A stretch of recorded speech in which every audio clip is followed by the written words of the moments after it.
Hello dear learner, मैं स्वरा पंडित आप लोगों को मेरे channel time to travel with bio science में स्वागत करती हूँ। आज का जो हमारा टॉपिक है वो है किंगडम एनिमलिया हम लोग पढ़ रहे थे। और जो टॉपिक आज का है वो है फाइलम पोरीफेरा। आज हम लोग पोरीफेरा के बारे में पढ़ेंगे। ओके, हम लोगों ने बाकी सारी चीजें कंप्लीट कर ली थी, जैसे कि ऑर्गेनाइजेशन हुआ एनिमल्स का, इसके बाद हैबिटेट के आधार पर क्लासिफिकेशन। ये सारे क्लासिफिकेशन हम लोग कंप्लीट कर चुके हैं। तो अब हम लोग एक उसके फाइला के बारे में पढ़ेंगे। कंप्लीट क्लासिफिकेशन कैसे एनिमलिया का किया गया है, कितने क्लासों में डिवाइड है, कैसे है। ओके, तो सबसे पहला क्लास जो प्रोटोजोआ हम लोग ने, सॉरी, सबसे पहला जो फाइला था प्रोटोजोआ, वो तो हम लोग प्रीवियस वीडियोस में कंप्लीट कर चुके हैं। तो इसके बाद हम लोग आते हैं फाइलम पोरीफेरा। आप लोग मुझे कमेंट में एक चीज ये बताइएगा कि क्लास 11th में केवल पोरीफेरा के कमेंट्स दिए गए हैं, करेक्टरिस्टिक दिए गए हैं। ओके, जिसमें कि केवल उसके वो स्ट्रक्चर और ऑर्गेनाइजेशन, सिमेट्री, ऊपरी जितना भी था हमने प्रीवियस वीडियोस में भी उसके बारे में पढ़ चुके हैं, वही दिया गया है। अगर आप लोगों को उसकी क्लासिफिकेशन भी पढ़ना है तो बताइएगा। ओके, तो हम उसकी क्लासेस लगाएंगे, नहीं अदरवाइज हम लोग सिलेंटेड पे चलेंगे। ओके, तो जो फाइलम पोरीफेरा है इसे कहते हैं पोर बियरर। ओके, जैसा कि नाम से ही पता चल रहा है, पोर, पोरी मतलब होता है पोर, एंड फेरांस मतलब बियरर। ओके, पोर बियरर। तो सबसे पहले देखो, जो किंगडम एनिमैलिया है इसमें हम लोगों ने पोरीफेरा लिया है, इसका हम लोग करेक्टरिस्टिक देखेंगे। इसके बाद इंट्रोडक्शन करेक्टरिस्टिक देखेंगे। क्लासिफिकेशन पार्ट में भी देखेंगे, इसका लेवल ऑफ ऑर्गेनाइजेशन हम लोग पढ़ चुके हैं, सिमेट्री भी पढ़ चुके हैं, बॉडी सीलोम भी पढ़ चुके हैं। इसके बाद blood, cardiovascular system, digestive system, endocrine system, ये सारी चीजें हम लोग एक एक करके पढ़ेंगे, क्योंकि क्या इसमें इसमें से कितनी चीजें पोरीफेट्स में प्रेजेंट होती हैं, कितनी एब्सेंट होती है, ये भी देखते हुए चलेंगे। ओके, चलो तब तक स्टार्ट करते हैं फिर अपना कर इंट्रोडक्टरी पार्ट से। सबसे पहले इंट्रोडक्शन ऑफ पोरीफेरा। पोरीफेरा जो है ये लोवेस्ट मल्टीसेलुलर एनिमल है। ओके, लोवेस्ट मल्टीसेलुलर एनिमल है, अब बिलोंग करता है किंगडम एनिमलिया से। ओके, तो पोरीफेरा वर्ड जो है mainly refer to the pore bearer. Okay, are pore bearing species से। और ये जो फाइला है लगभग 5000 स्पीसीज इसकी अभी तक मालूम है। Poriferans are pore bearing first multicellular animal, सबसे पहला मल्टीसेलुलर एनिमल है और पोर बियर है, जिसमें कि इसका जो पोर है उसे कहते हैं ऑस्टिया। पोरीफेरान है स्पंजी पे, इस ये क्या करते हैं कि स्पंजी अपीयरेंस देता है, जिसके कारण इसे कहते हैं स्पंजी। सॉरी। ओके, नेक्स्ट है they are attach to the substratum. ये क्या कहते हैं कि जो मेराइन पत्थर होता है या कोई भी एक सबस्ट्रेट होता है उसे अटैच्ड करके रहते हैं, उसके उसकी जो सतह है उससे चिपक जाते हैं। They have the ability to absorb और विदहोल्ड फ्लूइड्स। ये क्या करते हैं, एक एबिलिटी रखते हैं कि क्या उसे एब्जॉर्ब करने की और होल्ड करने की प्रॉपर अच्छे तरीके से। They were initially regarded as plant due to their green color and their symbiotic relation से, इसका जो appearance है ग्रीन कलर के कारण, इसीलिए इसे प्लांट्स भी में भी रखा जाता है, क्योंकि ये ग्रीन कलर का दिखता है तो ऐसा लगता है ये कोई प्लांट है।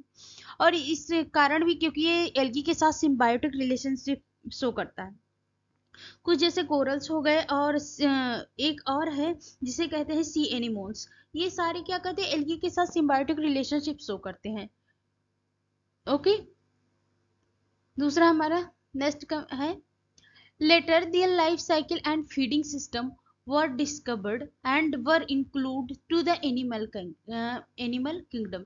लेकिन इसकी जो लाइफ साइकिल है और फीडिंग सिस्टम है, इस कारण से इसे किस में रखा गया है, किंगडम एनिमल। केवल ग्रीन कलर होने से किंगडम प्लांटी में, किंगडम प्लांटी में नहीं रख सकते हैं। ओके, इसकी जो फीडिंग हैबिट है, लाइफ साइकिल है, क्योंकि लाइफ साइकिल में ये इसकी लाइफ साइकिल कैसे है, होलोप्लास्टिक है। ओके, होलोप्लास्टिक लाइफ साइकिल शो करता है, और इनडायरेक्ट डेवलपमेंट होता है। इनमें जो क्लीवेज होता है होलोप्लास्टिक, और डेवलपमेंट इनडायरेक्ट होता है, जिसके आधार पर हम ये नहीं बता सकते, ये बता सकते कि ये किंगडम एनिमैलिया का मेंबर है, ना कि प्लांटी का। ओके, ये सारे प्लांटी में एबिलिटी नहीं होती है, ये सारे एनिमल्स में पाए जाते हैं।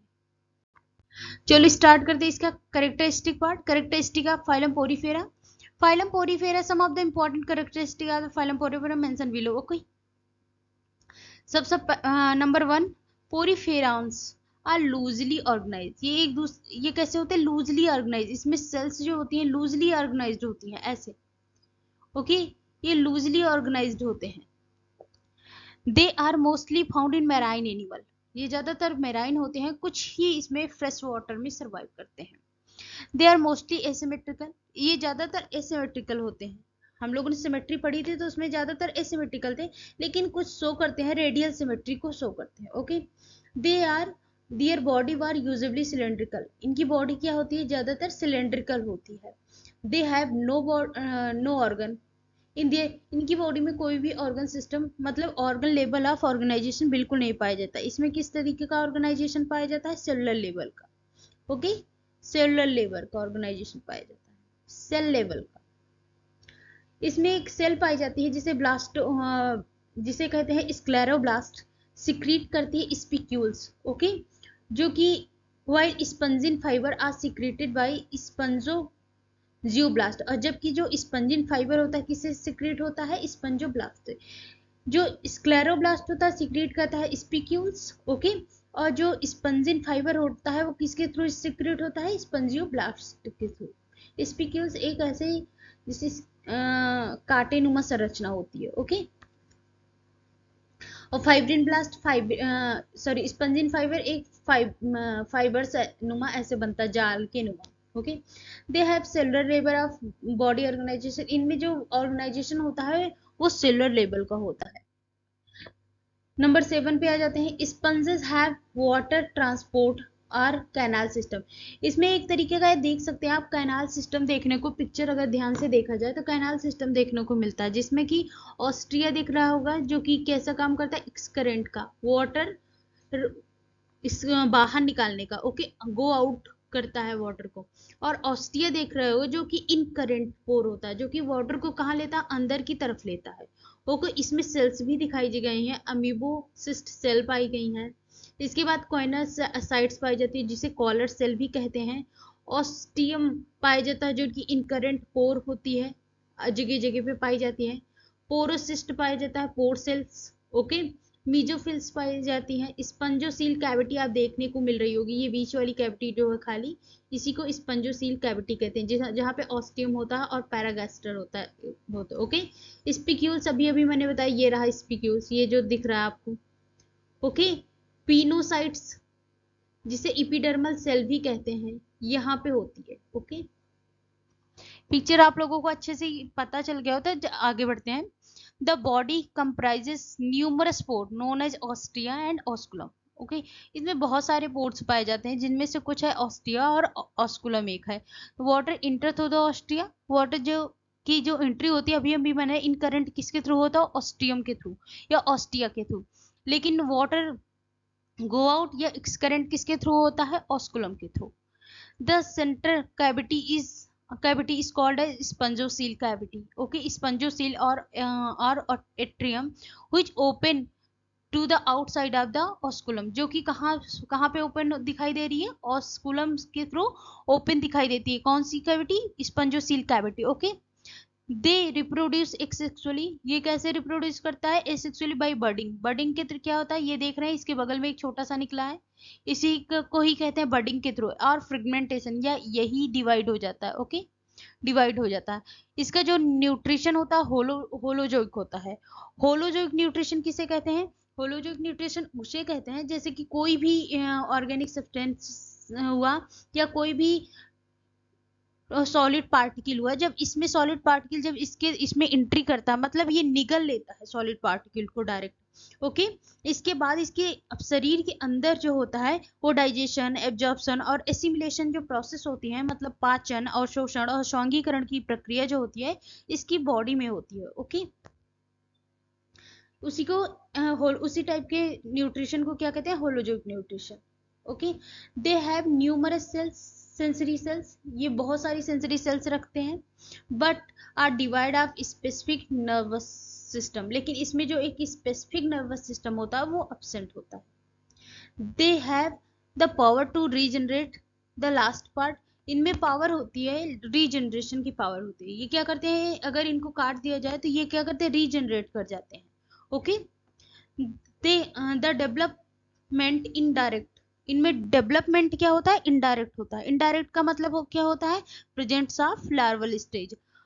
जिनमें लार्वल स्टेज अब्सेंट होते हैं उन्हें डायरेक्ट डेवलपमेंट कहते हैं, और जिनमें लार्वल स्टेज प्रेजेंट होती है उन्हें क्या कहते हैं, इनडायरेक्ट डेवलपमेंट। ओके, तो इनमें क्या होती है, लार्वल स्टेज प्रेजेंट होती है। और क्लीवेज इज होलोब्लास्टिक। होलोब्लास्टिक का मतलब क्या होता है कि जो डिवीजन होता है वो इंटायर, मतलब जो डिवीजन होता है वो इंटायर एग में होता है। ओके, ब्लास्टोमियर्स के, जो ब्लास्टोमियर्स होते हैं उनका जो एग होता है उनके पूरे एग में डिवीजन होता है, उसे कहते हैं होलोब्लास्टिक। ये ज्यादातर आइसोलेस्थल जो सेल्स होती हैं उनमें पाया जाता है। अब आप लोग सोच रहे हैं आइसोलेस्थल एक्स किसे कहते हैं, सेल्स किसे कहते हैं, वो इक्वल, जिनमें आइसो मतलब होता है इक्वल, और लेस्थल मतलब योग, जिनमें इक्वल योग पाया जाता है, उस टाइप के एक्स में ज्यादातर पाई जाती हैं cleavage holoblastic. Okay, holoblastic type का क्लीवेज।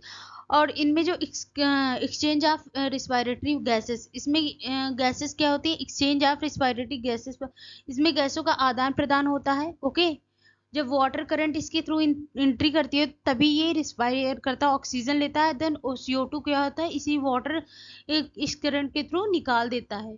ओके, इसी के थ्रू इसमें रिस्पिरेशन होती है। और nitrogenous based product occur by the process of diffusion, इसमें जो नाइट्रोजनस बेस्ड प्रोडक्ट होता है वो रिमूव होता है किसके थ्रू, डिफ्यूजन के थ्रू। तो ये हमारा है एग्जाम्पल, कुछ है साइकॉन, स्पंजिला, यू स्पॉन्जिया, ये सारे इसके पोरीफेरा के एग्जाम्पल हो गए। ओके, तो हम लोग कल मिलते हैं, इसी को कंटिन्यू करेंगे पोरीफेरा को ही।